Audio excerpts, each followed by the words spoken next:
GolfDestination.tv is presented by Gosling's Rums of Bermuda, home of the notorious Dark and Stormy.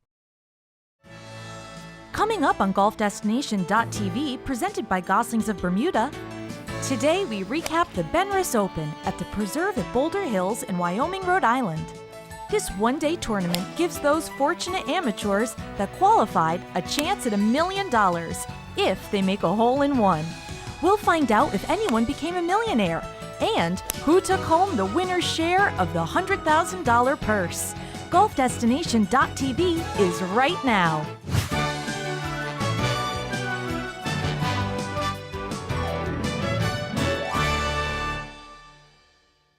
Hello and welcome. I'm Grace Dyslinski. Today I'm at the Preserve in Wyoming, Rhode Island, as the Benrus Open is finally taking place.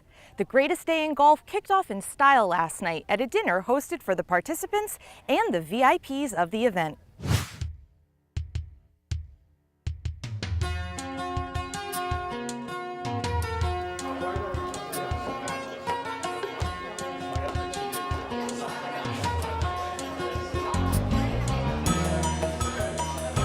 The air was full of excitement as the eve of the Benrus Open brought anticipation and nervousness as the field eagerly awaited their tee times the following day.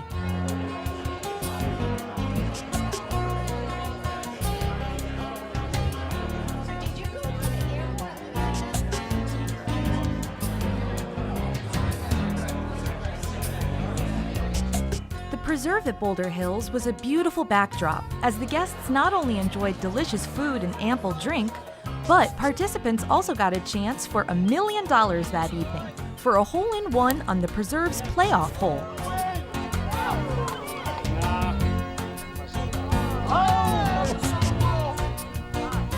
So we have a bunch of folks here that Paul Mahaley is going to call up to the tee box.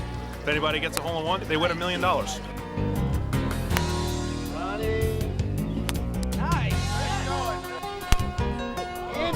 Someone's going to get it in. I'm not going to take one, but someone's going to get it in.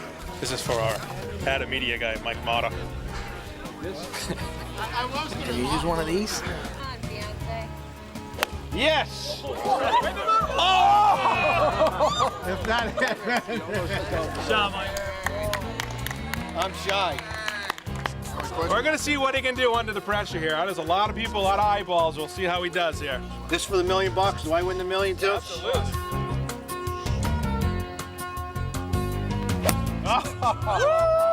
Mulligan!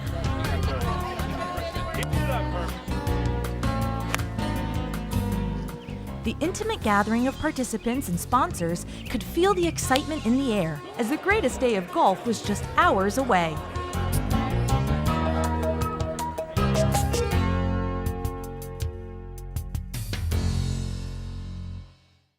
Mike Higgins, the executive director of the NEPGA, set up and ran the tournament, and he discussed the quality of the Benrus Open field. All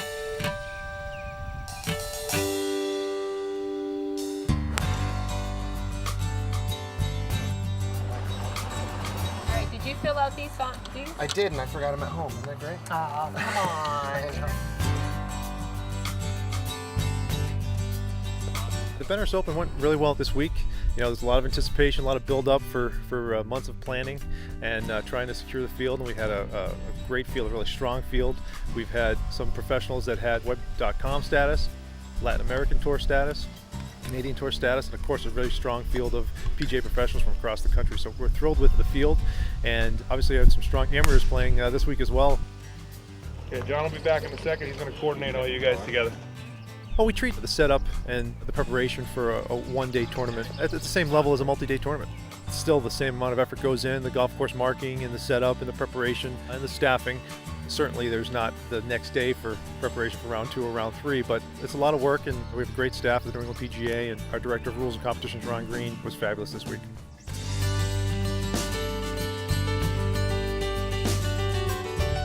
Benrus has been a great title sponsor for the event. Warren, good luck. Thank you very much. They've really helped us to promote the event, provide some excitement for the event, and it's just a perfect fit. The energy that Benrus has as a company really transcended into the Benrus Open and into the event.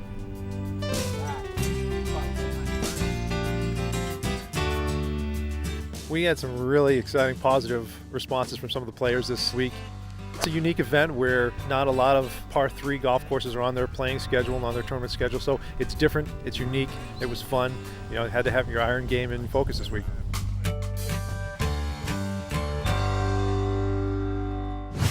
Up next, we take a look at the highlights from the greatest day in golf, when GolfDestination.tv, presented by Goslings of Bermuda, continues. GolfDestination.tv, presented by Goslings Rums of Bermuda, is brought to you in part by Golf PEI, Prince Edward Island, Canada. Celebrity Cruises. Rubino and Lang, just don't lose the money.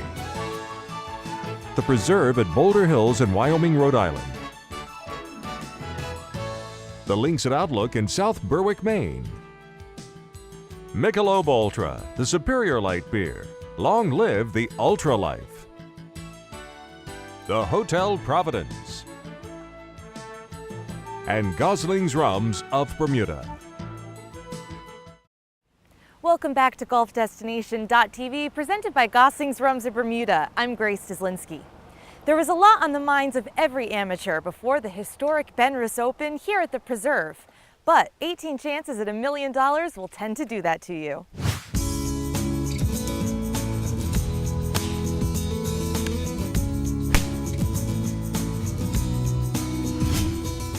Benrus CEO Giovanni Feroce was a part of the 9:06 a.m. group, and he was more than happy to have a chance at the $1 million. How did you play today?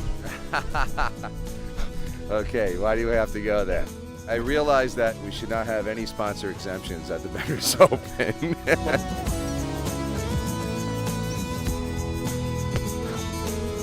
Brian Butler, who had an ace during qualifying, had a totally different take on what he would do with $1 million. This after not accepting the $10 grand for the qualifying hole-in-one. For my commitment with the NCAA, I can't take the $10,000 if I want to play my senior year, which I do. But I'm foregoing that money to have the chance to win $1 million in the next one, which in that case, I'll probably take the $1 million. Brian didn't have lightning strike twice with a hole-in-one, but he enjoyed the fact that he qualified for the event. Come on, baby. Come on. Another amateur golfer drawing interest was Patrick Welch, a Rhode Island native who won the 15 to 16-year-old drive chip and putt championship.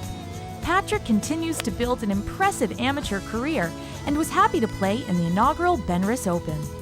I thought it was a really interesting tournament to have the thought in your head that you can win $1 million on every hole. I mean, it's interesting to keep in your mind, but it's also really fun too.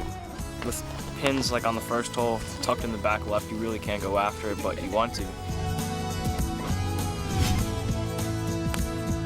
Another talented amateur, Megan Kang, from Thorny Lee Golf Club, was also a participant in the event. This talented 18-year-old has a busy summer plan, as she already has been exempted for the WB Mason Championship Symetra Tour event, and she has once again qualified for the U.S. Women's Open for the 3rd time. Today wasn't my best day, but I mean, the course was definitely challenging, and I probably should have taken up that practice round. A lot of fun. Some holes got the best of me, but still, it was a great experience. The field's strong contingent of amateur players also included Brad Valois, who would play a phenomenal round of golf, which we will show you later. The field at Benrus Open also boasted a strong field of local and regional golf professionals.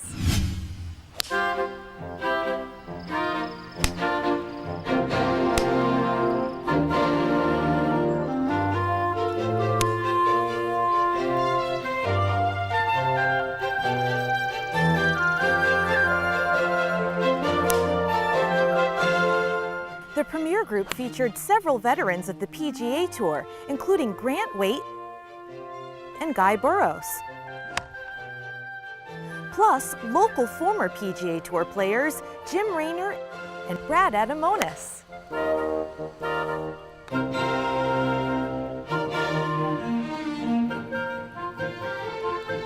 Multiple winner of the New England Open, Jeff Sisk, was in the field.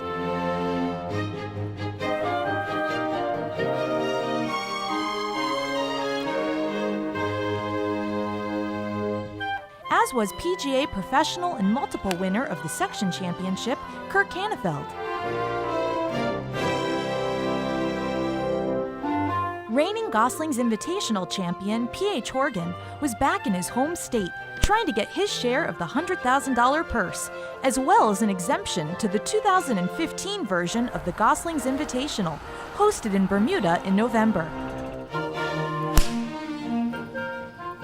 So one of the best fields in New England was now set for what could be not only a competitive day of golf, but one of the richest if the shots fell.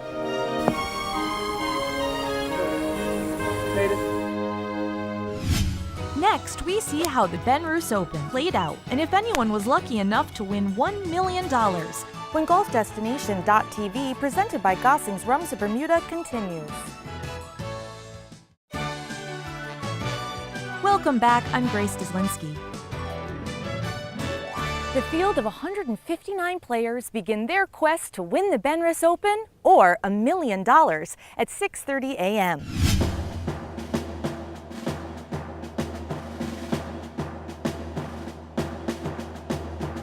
The first tee shots for the inaugural Benrus Open were struck at 6:30 a.m. at the Preserve in Wyoming, Rhode Island.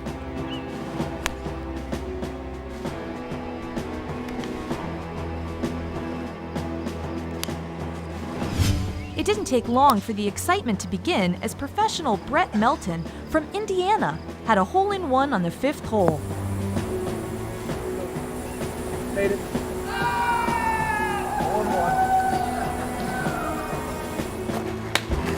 What's your name? Brett Melton.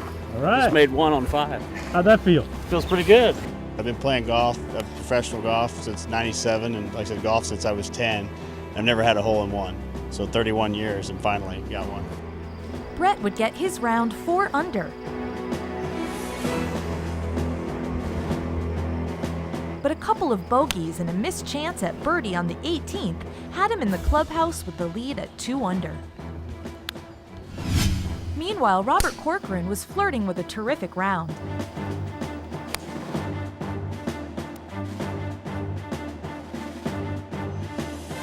He got his round to 2 under with his downhill putt on 15. But would bogey 16 and miss this great chance on 18 to end up 1 under.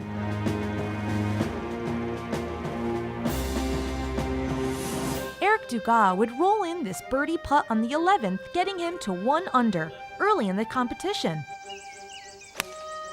But he would be even the rest of the day.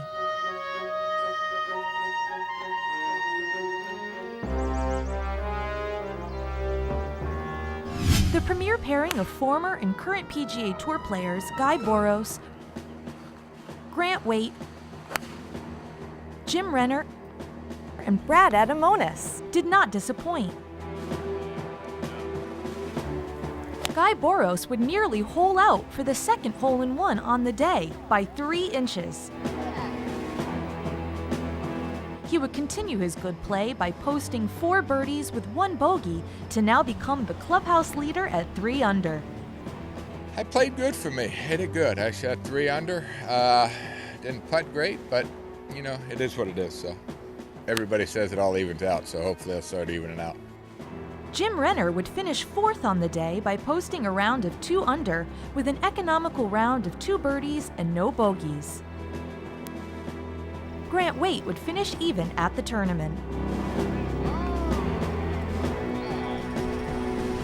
Kyle Gallo would make a late charge before the afternoon winds picked up by birdieing 15 and 16 to get his round to 3 under.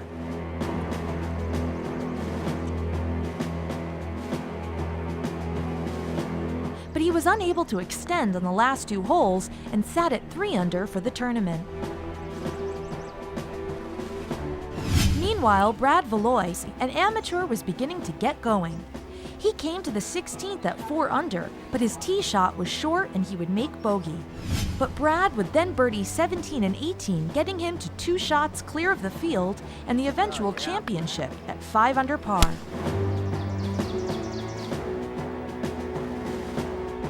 Rolled the ball extremely well today. I made probably 150 feet worth of putts. It feels pretty good. That's probably what I was playing for the most while I was out here. I didn't really give myself too many chances at the $1 million. We had some great scores today. We have a new course record that was set as well. A lot of professionals shot under par, but none better today than Rhode Island's own Brad Valois, who is our 2015 overall champion, and he is also our 2015 low amateur champion. Congratulations to Brad Valois, the winner and champion of the 2015 Benrus Open. Up next, we get post-game reaction from the tournament, and we'll take a look at some of the good and not so good from the tournament. Welcome back, I'm Grace Dyslinski. Playing as an amateur, Brad Valois took home the beautiful black Benrus trophy and a signature timepiece from Benrus. A very exciting event. It's a great golf course. It's extremely exciting to have a chance at $1 million every hole. To play an event like this, it's been incredible. I suggest to anybody who ever has an opportunity to play in something like this, you got to give it a try. Troy Perret, the host PGA professional for the event, spoke glowingly with regards to the way the event came together and the play that was on display. Honestly, we've got nothing but positive feedback from all the players on the golf course. You know, the whole facility, you know, everything that they see here. They realize how hard it is to pull something off like this in a one-day tournament. We have 160 players in a one-day event. You know, we're getting close to the end of the day. We still got a group out there. The sunlight's coming down.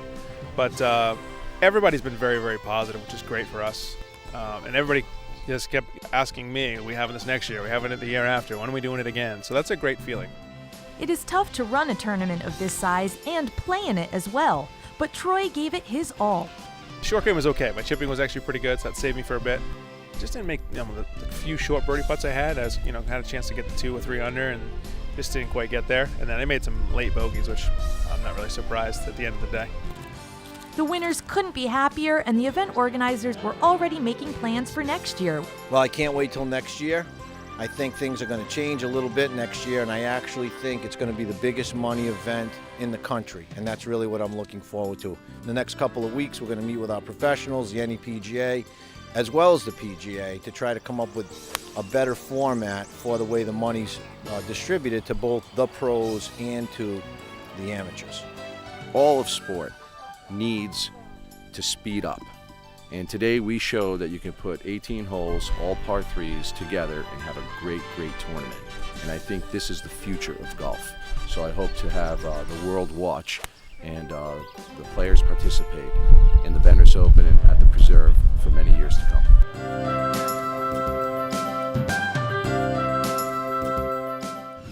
It's become a pretty popular segment here on GolfDestination.tv, so here you go. Some of the very best and the not so very best here at the Benrus Open. Guys, can I get your names real quick? With your mouth full? Come on. Tyler Lauer.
See, with all that money you won, you're doing manual labor? Still trying to win the tournament, man.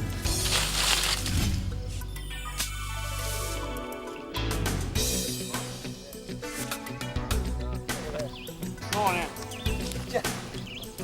That's asking a little too much, brother.